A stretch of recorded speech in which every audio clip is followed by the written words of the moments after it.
Hey you, do you want to checkmate in 7 moves on your friends or dominate as white in the chessboard just for fun? Or do you want to even sacrifice a piece or a bishop in the game? So folks, if you want all of those things, this is the opening just for you. This is called the Tennyson Gambit. The opening starts with knight to f3 or pawn to e4. But knight to f3 is the best line because after knight to f3, a lot of people will go d5, the most popular response, which we're gonna intercept into this gambit. After pawn to d5, what you will do is go and gambit the pawn on e4. So what if they first take the pawn on e4? You will just go knight to g5, attacking the pawn on e4, and then attacking the pawn on f7. And so folks, the two most popular lines, let's go to the most popular move, knight to f6, very natural move for a lot of people out there who pawn to d3 is a gambit to another pawn. And so if they do take the pawn on d3, which a lot of people might do, because and if so, they will say, we will take back with the bishop on d3. And so folks, there's two pieces in the game now. What will the black pieces now do? A lot of people will actually not develop, but instead kick out this knight.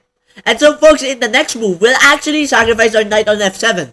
And because of that sacrifice, we'll be winning this queen. Why? Because if they take the knight, and what we will do is something very mischievous, bishop to g6. And now they cannot do anything because they cannot go here and protect their queen again. And also, we're staring at the queen. We're ready to take the queen right back. They have to go here, here, or take the bishop. So folks, they are forced to take the bishop, which is the most advantageous response for them. We will win the queen and we will win the game if you don't blunder your pieces. Alright? And so folks, the first thing to know is that they might go here. If you do something random like developing your bishop, you're dead because of the fact that this rook is eyeing on the queen. And so if this bishop gets removed out of the way from the rook attacking that queen, well then folks, you're dead because now it's check and you have to move your king and that queen goes bye-bye. That is not what you will do. Instead, you will do, keep in mind to go back with the queen on d1, not to go and take the pawn on c7.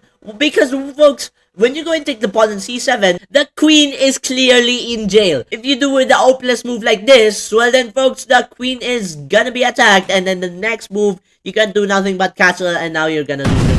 And so after the opponent just go here, you just go back. This has the advantage because of the fact that we already made the king exposed 1, and also we have the material advantage because we have taken the king, queen 2. I recommend you to try it if you're like below the elo of 2000 because a lot of grandmasters can counterattack this opening. So folks, let's move on to the other lines. Knight to f3, they might go for the popular move d5 again because a lot of people will go with pawn to e4. And after that, they will take again because it's a gambit, of course, and it's a free pawn. Why wouldn't they take it? Of course, we will go knight to g5. Well, folks, we are attacking this. But now there's a second line. But now what if they go bishop to f5 instead of going here?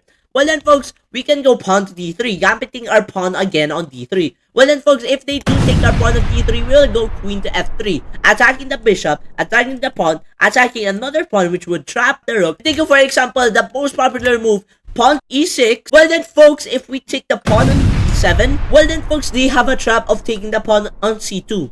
And after that, if you take the pawn on the rook on a8, well then folks, you're gonna have checkmate. And so in this line, we're not gonna take the pawn. But we're gonna go bishop to d3, take the pawn on d3, challenging the bishop on f5. And a lot of people in this line, they see that they can just take the bishop on d3 a lot. Okay, it's very insane because now it's mate in 1. It's clearly insane. I don't know why. This is another trap in the Tennyson Gambit to keep in mind. Very a benefiting line to win games easily on move 7. It's insane, right? I don't know why people do this. Okay, so folks, in the starting position, there's another line. The second most popular line, then d5, which we all know about now. So folks, this thing is knight to f6, and we need to know all about it. So folks, there's a trap here. There's some traps here. We're gonna go pawn to d3 and try to counterattack with the center on pawn to e4. But wait a minute, we're gonna transpose into the Tennyson Gambit already. Because after pawn to d5, which a lot of people might do because we're already collecting the squares over here, which they cannot go pawn to e5 because of our knight, well then folks, they might go pawn to d5. And chances are, they will. And of course, if they go pawn to d5, we'll go pawn to e4 and we will challenge this pawn again. Now if they take this pawn, it's the Tennyson Gambit. But if they don't take this pawn, well then folks, you play normal chess and yeah, this opening is ruined and you cannot do anything anymore. But if they do take the pawn, which a lot of people might do, we will go knight to g5. If they go and take again the pawn on d3, being greedy, we'll go and take the pawn with the bishop on d3, and so this might happen again.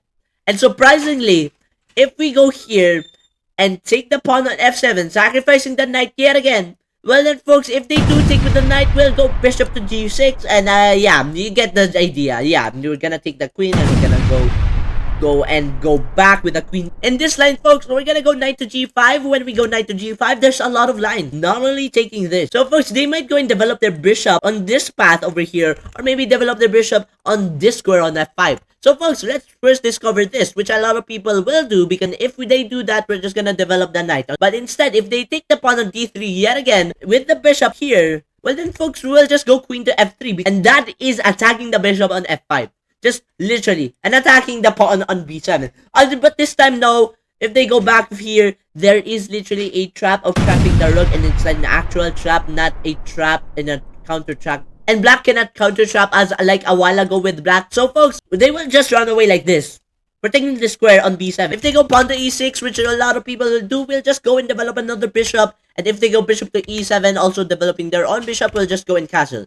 And keep in mind, there's still traps here, so just keep until in the video and develop the knight on d7, which a lot of people will do. We will go for the cheeky move, queen to h3. What is that? We're just attacking the pawn, right? And of course this. We're not just attacking, we're literally pressuring everything. Look at this bishop over here. We're pressuring the pawn too much. And of course, this is pressured, and of course, this is pressure doubled. So folks, what if they go over here? A lot of opponents always go to pawn to h6 with these opening lines. After that, we will go and sacrifice the knight again on e6 this time. Not on f7, but e6. Why? Because if they go and take the knight on e6, we will go with the bishop on g6. Check on the king.